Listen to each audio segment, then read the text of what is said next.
अब आपको दिल्ली लेकर चलेंगे। केंद्रीय मंत्री गजेंद्र सिंह शेखावत मीडिया से रूबरू हो रहे हैं। क्या कुछ कह रहे हैं, चलिए सुनवाते हैं।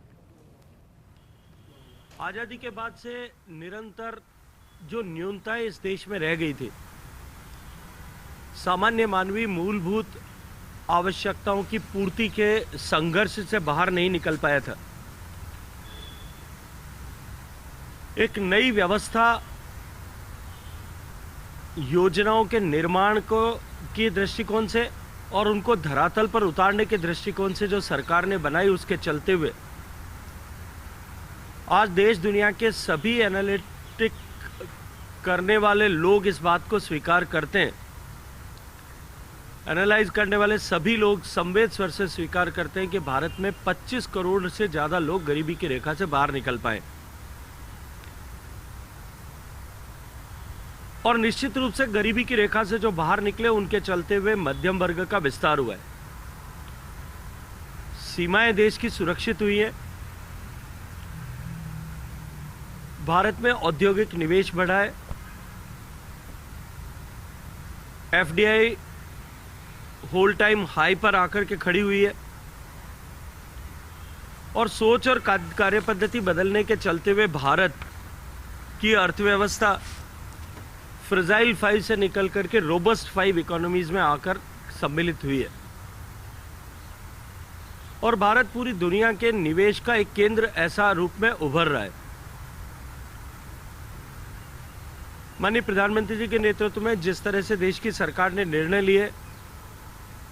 इनोवेशन पर काम करें, हाई वैल्यू प्रोडक्ट्स पर काम करें, उसके चलते हुए हाई वैल्यू प्रोडक्ट्स की इकोसिस्टम में हिंदुस्तान दुनिया का 10वां बड़ा प्लेयर ऐसा आज माना जाने लगा है। भारत में एफडीआई इनफ्लो जिस तरह से बढ़ा है, पिछले सितंबर में अगर देखें तो 45% की ग्रोथ एक मंथ जो है करस्पॉन्डिंग मंथ के दृष्टिकोण से एक महीने में हुई है। आजादी के बाद से भारत में जो कुल मिलाकर के $14 ट्रिलियन का निवेश हुआ है, उसमें से 8 ट्रिलियन का निवेश केवल इस 10 साल के कालखंड में हुआ। हम निश्चित रूप से इसके आधार पर यह कह सकते हैं कि भारत आर्थिक सशक्तिकरण के एक बड़े दौर से गुजरते हुए, बदलाव के दौर से गुजर करके आज तकनीकी के क्षेत्र में, निर्माण के क्षेत्र में और हाई वैल्यू प्रोडक्ट्स के निर्माण के क्षेत्र में, सामरिक उत्पादों के निर्माण के क्षेत्र में दुनिया के टॉप 10 प्लेयर्स में आकर के खड़ा हुआ है। जहां एक तरफ इस 10 साल के कालखंड में भारत ने आर्थिक दृष्टिकोण से प्रगति की है, वहीं 10 साल के इस कालखंड में नरेंद्र मोदी जी के नेतृत्व में देश के चिंतन और विचार का कंपास भी 360 डिग्री घूम गया है। न केवल भविष्य के प्रति गतिशीलता है, लेकिन अतीत के प्रति, हमारी विरासत के प्रति देखने की दृष्टि भी पिछले 10 साल में बदली है। आज हम सांस्कृतिक गौरव के उस दौर से गुजर रहे हैं जब एक तरफ जहां अयोध्या का भव्य मंदिर निर्मित हुआ है, देश की सांस्कृतिक राजधानी काशी में काशी विश्वनाथ का कॉरिडोर जिस तरह से परिवर्तित हुआ है, सोमनाथ में विकास कार्य के नए कीर्तिमान बने हैं, बाबा केदार के केदारनाथ धाम में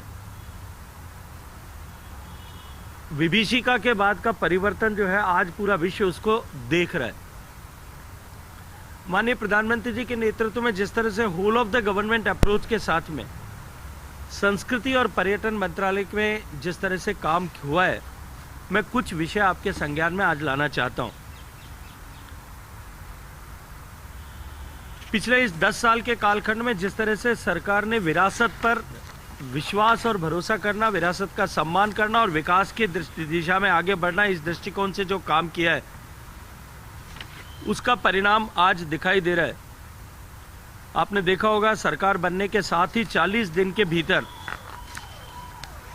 हमने विश्व धरोहर समिति, वर्ल्ड हेरिटेज कमेटी की मीटिंग भारत में पहली बार जो आयोजित करने का सौभाग्य मिला।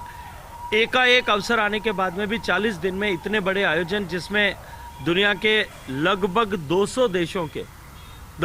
देशों में से 170-80 देशों के 2500 प्रतिनिधियों ने आकर के 10 दिन तक उस बैठक में हिस्सा लिया। और मुझे अत्यंत प्रसन्नता है कि लगातार 5वें साल भारत के एक ऐतिहासिक धरोहर को, हमारे जो है चराई देव के मोइदम्स को आसाम में, उसको विश्व धरोहर के रूप में इस बार मान्यता दिलाने में हमको सफलता प्राप्त हुई है। इसी कालक्रम में G20 की जो बैठक पिछले वर्ष भारत की अध्यक्षता में आयोजित हुई थी, काशी में हुई मंत्रियों की बैठक में जो काशी कल्चर पाथवे तय किया गया था,